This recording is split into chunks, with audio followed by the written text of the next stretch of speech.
Igreja Batista Novo Horizonte, um novo horizonte com Jesus em sua vida. Mensagens do coração de Deus para o seu coração. Momentos com Jesus.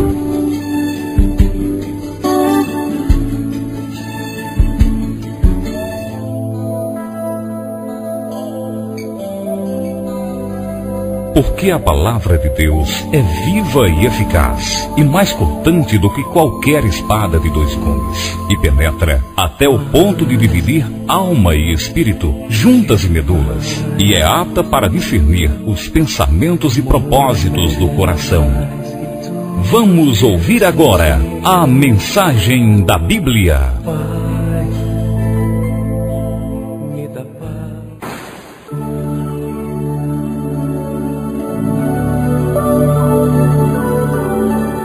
Vamos então à mensagem da Bíblia. Eu convido a amada igreja a abrir a sua Bíblia no Salmo de número 137. Salmo 137, assim nos diz na palavra do Senhor: às margens dos rios da Babilônia, nós nos assentávamos e chorávamos, lembrando-nos de Sião.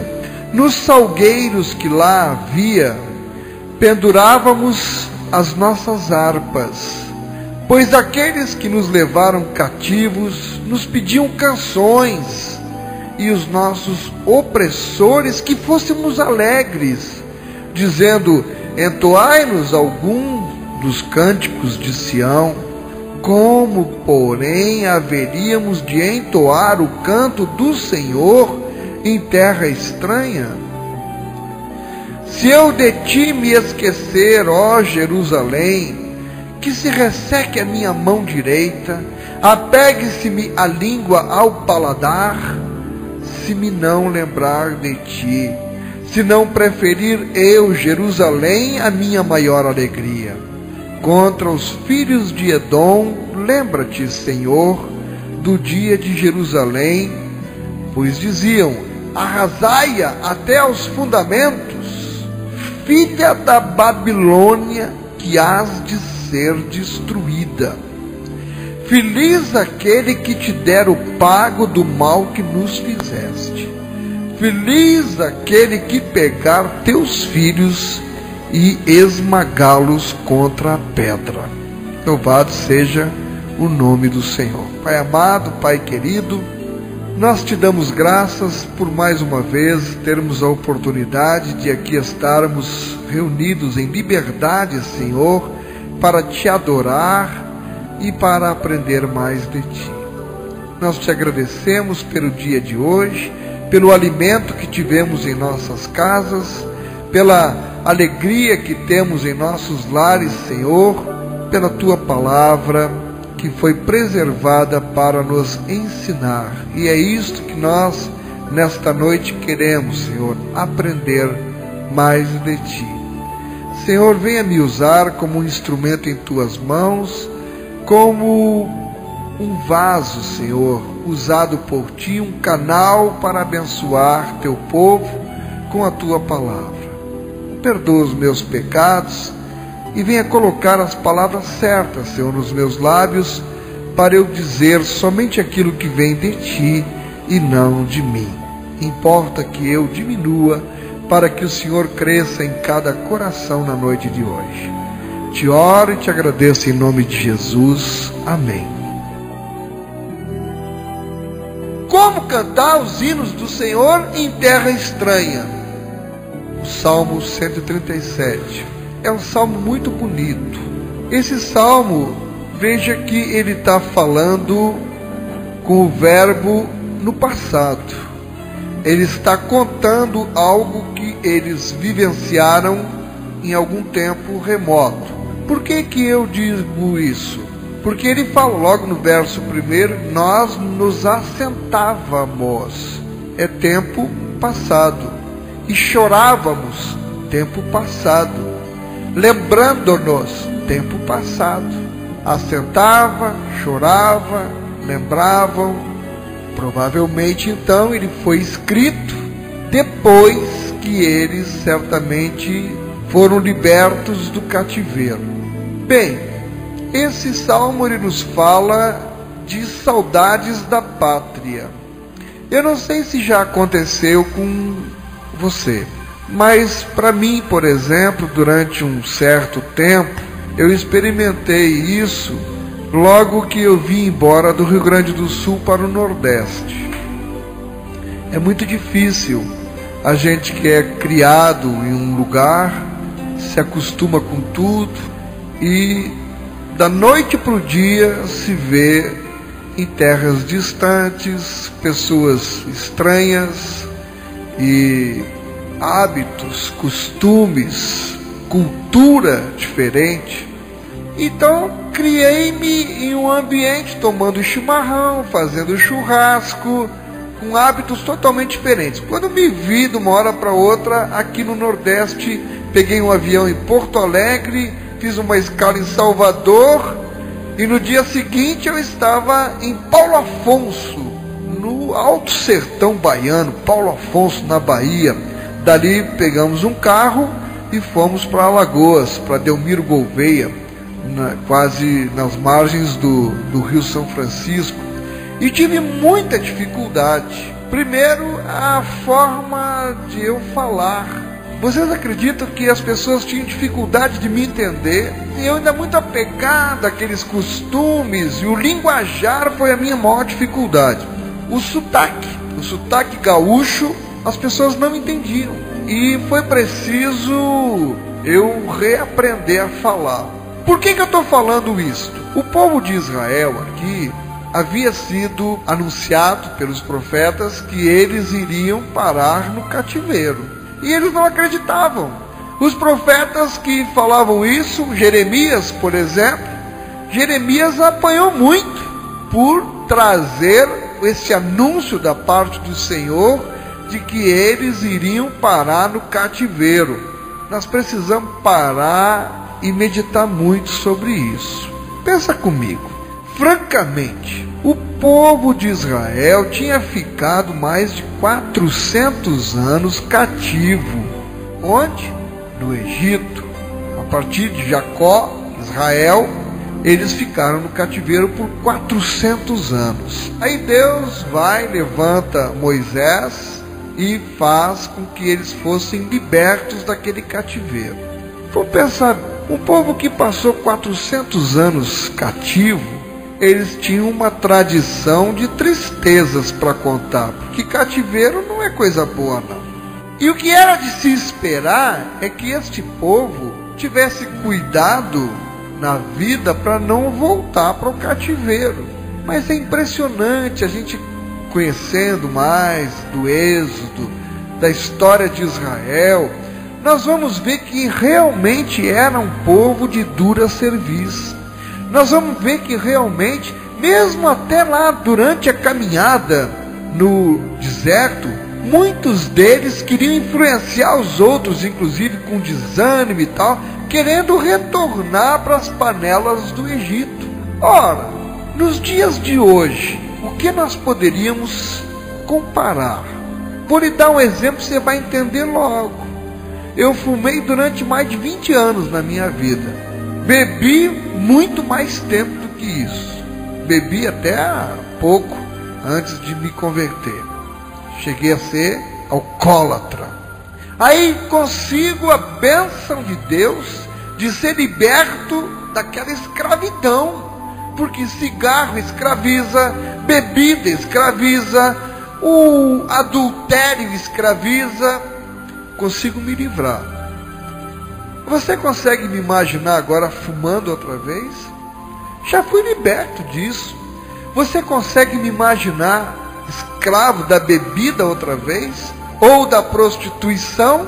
Para que isso acontecesse na minha vida, o que você acha que era preciso? Que eu fosse muito fraco, né? E que não tivesse nenhum amor à minha vida. Porque da escravidão, eu sei como foi o tempo que eu vivi escravo disso aí. O que eu paguei, o preço que eu paguei. E é de se esperar que alguém que foi liberto dessa escravidão não queira mais voltar para isso. Nós fomos libertos pelo Senhor Jesus quando encontramos uma Bíblia em nosso caminho, quando levantamos nossa mão e aceitamos que o Senhor Jesus fosse o nosso Salvador e Senhor da nossa vida. E para mim foi como num passe milagroso, num momento milagroso, eu deixar de beber. Uma pessoa hoje me levou lá um DVD com um curso sobre alcoolismo, como sair dessa. Eu não precisei de curso nenhum para sair dessa. Simplesmente Jesus entrou mesmo na minha vida. E acabou. Eu era alcoólatra e eu até hoje fico procurando. Como foi que eu consegui me livrar do alcoolismo sem tratamento, sem internação, sem clínica, sem remédio? Meu remédio foi a palavra de Deus, foi o novo nascimento, foi o Espírito Santo, foi a nova criatura que o Senhor me transformou. E aí, para mim hoje, isto é algo impensável, inadmissível. Eu voltar à prostituição, ao adultério, né, voltar à bebida, cigarro. Não, eu tô livre disso. Mas o povo não teve esta mesma consciência. Como hoje nós vamos encontrar ainda, infelizmente, pessoas que vêm para o nosso meio, que passam a ouvir a palavra, e a gente vê o irmão fulano é uma bênção, a irmã cicrana é uma bênção, mas lá no fundo a pessoa continua fumando ainda. Conheço pessoas, infelizmente, eu quero acreditar que continua do mesmo jeito, que não conseguiram se livrar do cigarro não, parece uma caipora, fumando, e na igreja cheia do Espírito Santo, sapateia, dança, profetiza, e quando está lá escondido, ó, é uma caipora, uma chaminé, fumando. Como é que pode o Espírito Santo usar uma pessoa que está preta por dentro, da nicotina, do alcatrão, sei lá o que mais que tem de porcaria no cigarro? Mas nós encontramos pessoas que estão no nosso meio, mas que ainda não obtiveram realmente essa libertação. E é da gente ficar pensando, a palavra não é verdadeira, a palavra é mentirosa, porque ela diz, e conhecereis a verdade vos libertará. Como é que a pessoa está aí há 15 anos numa igreja, noutra, fica pulando na verdade, quando começa a apertar, pula para outra, e a pessoa não deixa o vício. Que verdade é essa que não libertou?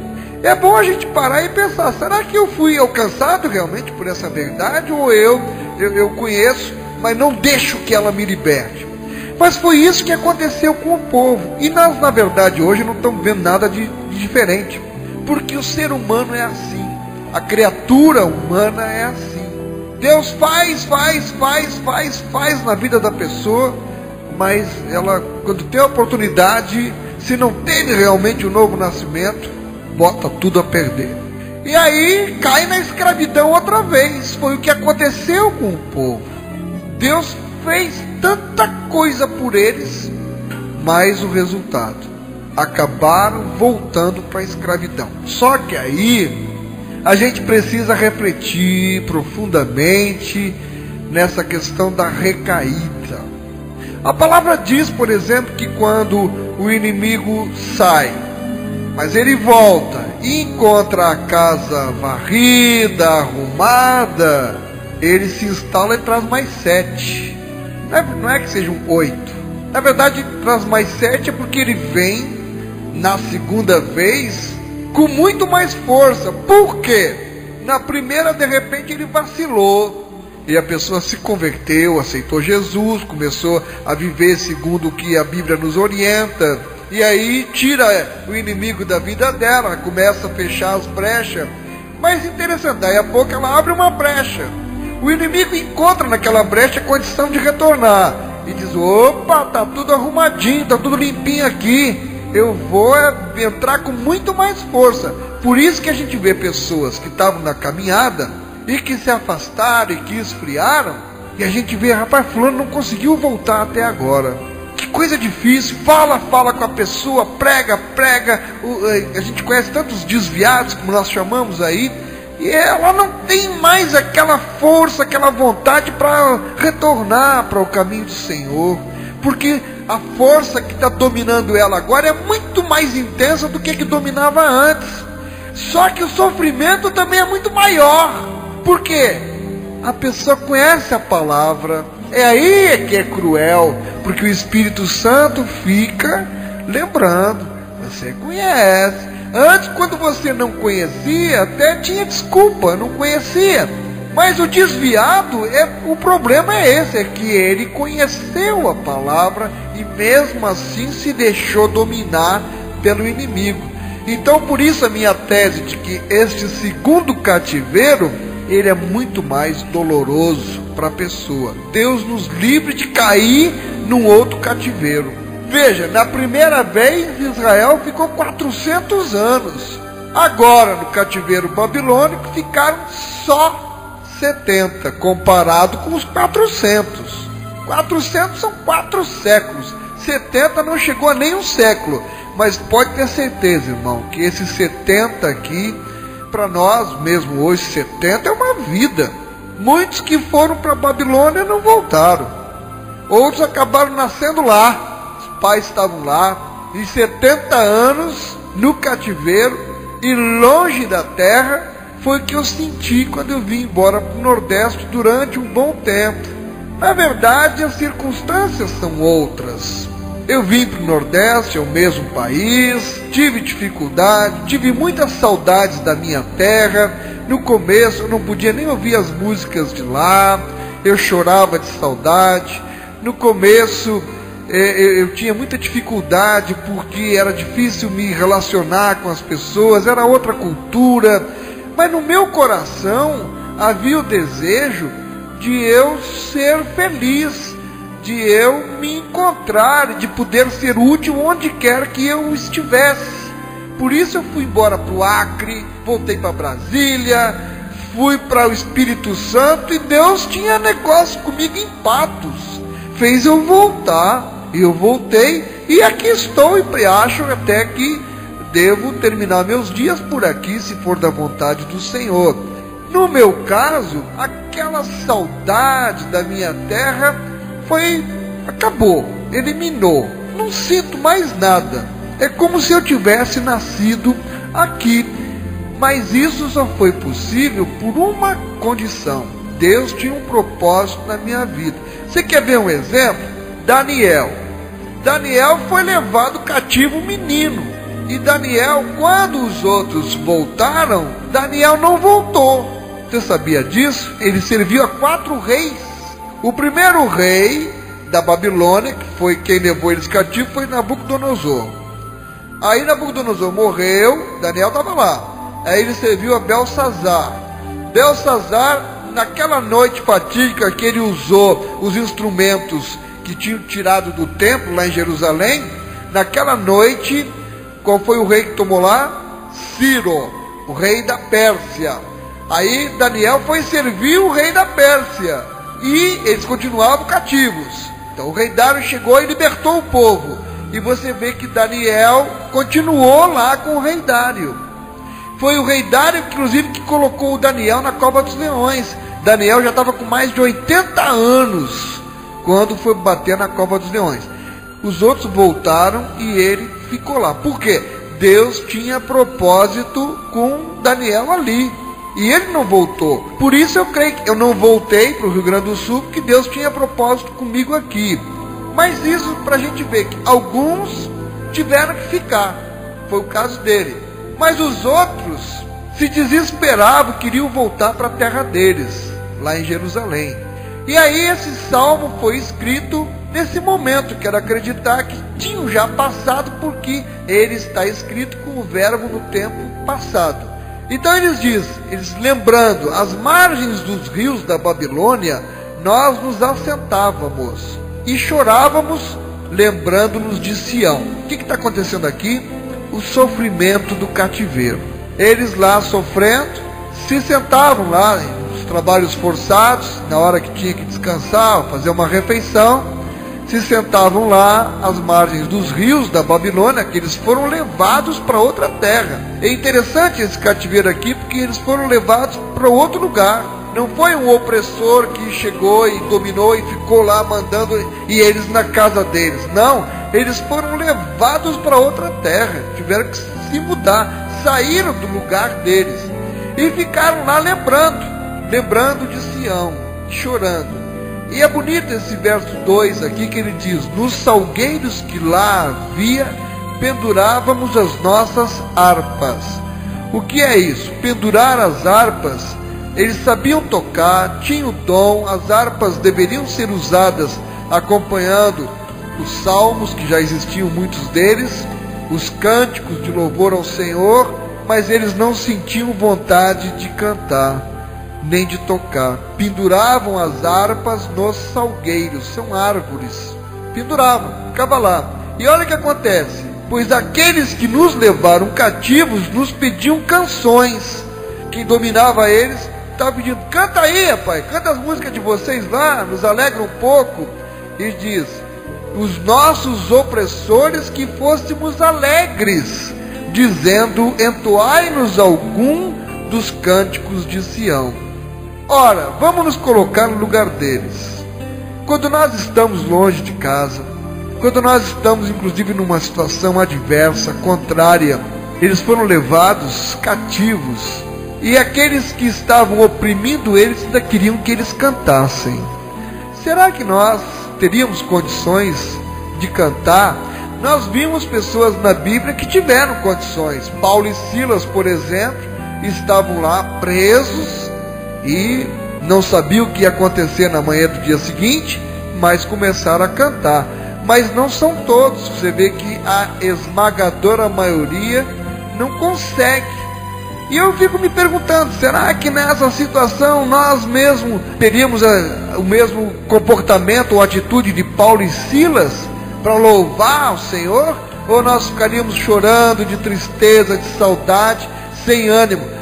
Isso acontece, nós somos abatidos. E principalmente eles se sentiam abandonados por Deus, eles se sentiam longe da terra deles, que era Jerusalém, estavam longe do templo onde eles estavam acostumados a servir a Deus, estavam totalmente perdidos e desorientados, e ainda pediam para eles cantar, e eles largavam lá, botavam as harpas lá penduradas nas árvores.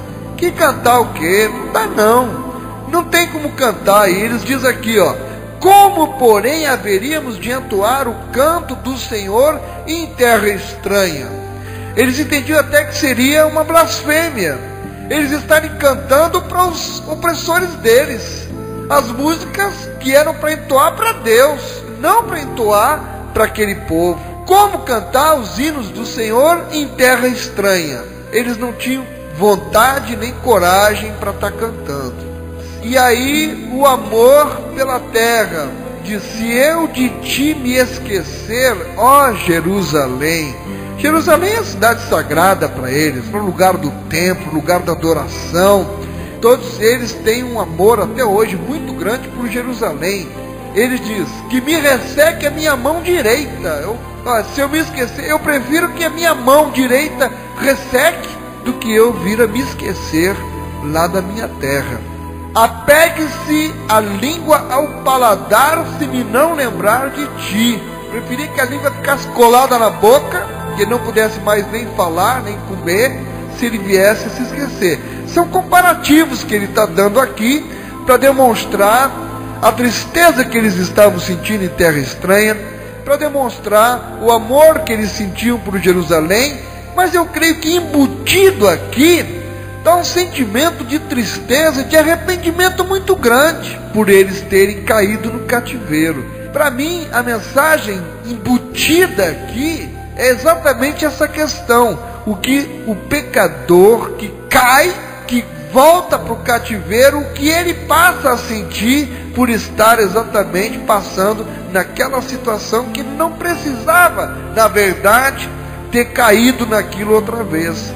É um alerta muito grande para mim e para você, valorizar o dia de hoje. Talvez eles estivessem aqui, lá nesse momento no cativeiro, se lembrando de Jerusalém. Mas quando estavam lá, não sabiam valorizar as bênçãos que todos os dias Deus dava para eles. Não acontece talvez o mesmo conosco? Nós somos tentados muitas vezes a ficar até blasfemando, a ficar murmurando para alguma dificuldade que aparece na nossa vida, mas não despertamos para ver o quanto Deus tem nos abençoado. Hoje, por exemplo, vou perguntar, alguém aqui ficou sem ter alguma coisa para comer durante o dia? Alguém ficou com fome hoje porque não tinha nada para comer? Não. Quando você voltar agora, se você tiver com fome, não tem nada para comer em casa? Tem uma caminha fofa para você descansar, protegido, trancado lá na sua casa, que o ladrão não entra, que Deus acampa os anjos ali. A expectativa de um amanhecer, amanhã seu filho vai para o colégio, um colégio bom, uma escola boa, de novo vai ter o que comer. Tem luta, tem sacrifício, mas Deus está protegendo. E às vezes a gente não consegue perceber o quanto nós somos abençoados. E agora, só vai dar valor quando está no cativeiro? Será que é preciso ir para o cativeiro para valorizar o que nós estamos recebendo aqui? Tudo isso nos faz pensar na nossa vida. Valorizar o que nós estamos recebendo hoje do Senhor. Quanto é bom servir ao Senhor. Temos dificuldades? Tem, todo mundo tem. Tem luta, tem tribulação, todo mundo tem. Mas nós temos o Senhor, que é o nosso escudo, é a nossa fortaleza, é o socorro bem presente na hora da tribulação. Nós temos esse Deus, nós temos essa intimidade com Ele, nós sabemos que Ele não nos desampara. Então por que desesperar, por que blasfemar, por que ficar murmurando contra o Senhor? Por que acabar sentindo ou vontade de voltar para as panelas do Egito? Ou fazer coisas que acabem nos levando de novo para o cativeiro? Do cativeiro nós já saímos, vamos cuidar agora esta liberdade que nós temos para não voltar para outro cativeiro pior. Porque aqueles 70 anos acabou com esse povo aqui. E eles dizem, para terminar, se não preferir eu Jerusalém, a minha maior alegria. Podia ser a maior alegria que fosse que ele sentisse, mas ele preferia estar em Jerusalém. Porque não existe maior alegria que possa ser suficiente quando você está no cativeiro. Não tem. Pode ser o que de melhor. Você está no cativeiro, é melhor estar livre, é melhor estar na terra da gente, é melhor estar na casa da gente, é melhor estar com os irmãos, com a família, com todo mundo. E ele agora aqui fala sobre os filhos de Edom. Quem é Edom? Edom são os descendentes de Esaú. Era chamado de Edom porque ele era ruivo. Era o apelido de Esaú, irmão de Israel, de Jacó. Agora vejam que os dois irmãos já não se entendiam. Os filhos deles, as descendências deles também não se acertaram. E eles estão magoados aqui com os seus irmãos, na verdade, porque eram descendentes do irmão de Israel. E diz, contra os filhos de Edom, lembra-te, Senhor, do dia de Jerusalém, pois diziam, arrasai, arrasai-a até os fundamentos. São os irmãos da gente que ficam torcendo que a gente se dê mal, que ficam lá olhando, que bom, quanto pior tiver para eles é melhor, eu acho é bom. São irmãos da gente. A Bíblia diz que os inimigos do homem são os da sua própria casa. E é verdade, levanta o calcanhar contra a gente os nossos próprios irmãos. E está cheio de irmãos aí que não merecia nem esse nome de irmão, só esperando ver a queda da gente e torcendo para que a gente caia. Então nesse momento aqui, eles estão lá magoados ainda com os edomitas, o que fizeram, porque na hora que a Babilônia atacou, os edomitas poderiam ter ajudado e não ajudaram, deixaram e ainda torciam que eles se dessem mal. Não tem coisa que deixa a gente mais triste do que ver uma pessoa chegada, alguém que você depositou confiança, alguém que você teve amizade e fez de tudo para ajudar aquela pessoa, e na hora que mais você precisou, aquela pessoa é ela que mais te prejudica. Por quê? O coração humano é algo assim incrível. E aí não tem como não ficar triste, guardar uma tristeza do que a pessoa fez. E eles guardaram. E está aqui registrado na Bíblia. Ele diz no verso 8: filha da Babilônia, que hás de ser destruída. Hás de ser, está torcendo que eles recebessem a paga. Eles sabiam que eles não iriam se vingar, mas eles confiavam de certa forma que Deus conduziria alguém, algum outro povo, para dar a paga que eles mereciam. Na verdade, isso tem muito a ver conosco também. Não é você quem vai levantar a mão contra a pessoa que lhe fez o mal, mas confie que os justos, eles serão honrados pelo Senhor. O Senhor honra o seu povo, e deixe que Deus cuida de quem te fez o mal. É o que eles estão dizendo aqui: feliz aquele que te der o pago do mal que nos fizeste. E isso acabou acontecendo. Os caldeus foram e destruíram os edomitas. Eles aqui estavam de certa forma profetizando, né? Aí ele diz: feliz aquele que pegar teus filhos e esmagá-los contra a pedra. Isso aconteceu. Como eu disse, os caldeus foram lá e deram a paga. Mas você vai ver isso aí em várias referências. Eu não tenho tempo para mostrar agora, mas tem em Obadias, tem no livro de Joel e tem em Jeremias. Eu vou ler só o livro de Jeremias aqui. Se você abrir Jeremias 49, você vai ver a partir do verso 14 que tem exatamente ainda Jeremias profetizando isso. Então, de certa forma, o povo de Israel, quando saiu do cativeiro, lembrava da profecia que havia contra Edom. Então está dizendo, ó, Deus vai castigar. Isso já existe uma profecia. E se Deus prometeu que vai castigar a eles, Deus vai cumprir. Então deixa que Deus faça. Então eu não vou ter tempo para ler. Se você tiver curiosidade, quiser aprender um pouco mais, leia Jeremias 49, do 14 até o 22. Está muito bonito aqui o texto. Lição de casa para você depois ler e ver como é interessante aqui. Havia essa profecia antes de eles irem para o cativeiro. Bem, queridos, que lições nós podemos tirar desta passagem aqui? Ao longo da análise que a gente fez, da reflexão, nós fomos vendo, para mim, me parece que a maior lição seria a gente se conformar com o que nós estamos tendo. Se está difícil aqui, mas se Deus está conosco, muito pior vai ser se a gente perder a mão protetora de Deus na nossa vida, se a gente quiser olhar para as coisas do mundo, se deixar seduzir e acabar voltando para o cativeiro. De lá Deus já nos tirou. Lembre-se que lá é muito pior. Dificuldades todo mundo tem, mas vamos nos apegar ao Senhor, porque Ele é galardoador daqueles que o temem. Que Deus esteja aplicando a porção da sua palavra aos nossos corações, que a gente saiba cada vez mais valorizar e agradecer todo dia as incontáveis bênçãos que o Senhor tem derramado sobre nós.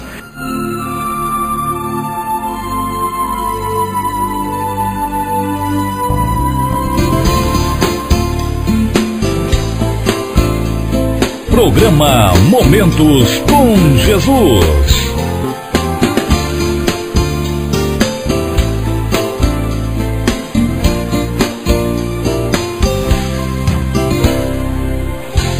Dessa vez eu encontrei a solução pro meu viver.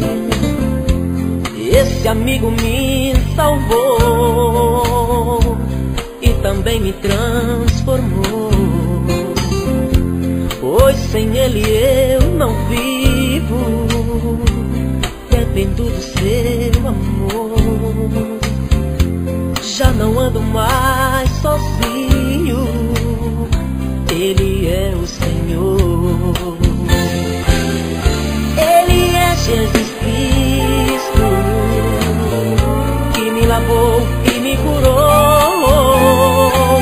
Meu viver é Jesus, por isso eu canto assim. Te amo e não tenho vergonha,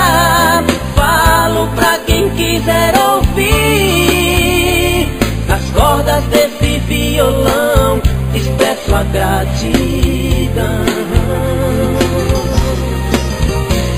Senhor, tu és tudo pra mim.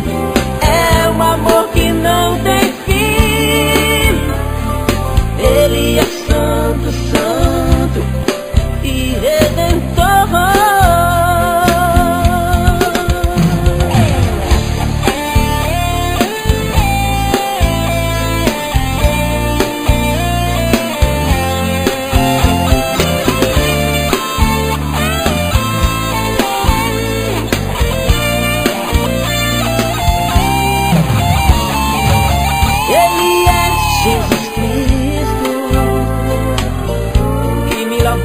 E me curou. Meu viver é Jesus, por isso eu canto assim. Te amo e não tenho vergonha, falo pra quem quiser ouvir. Nas cordas desse violão expresso a gratidão. Senhor, tu és tudo pra mim. É um amor que não tem fim. Ele é santo, santo e redentor. Te amo e não tenho vergonha, falo pra quem quiser ouvir. Nas cordas desse violão expresso a gratidão. Senhor, tu és tudo pra mim. É um amor que não tem fim. Ele é santo, santo e redentor.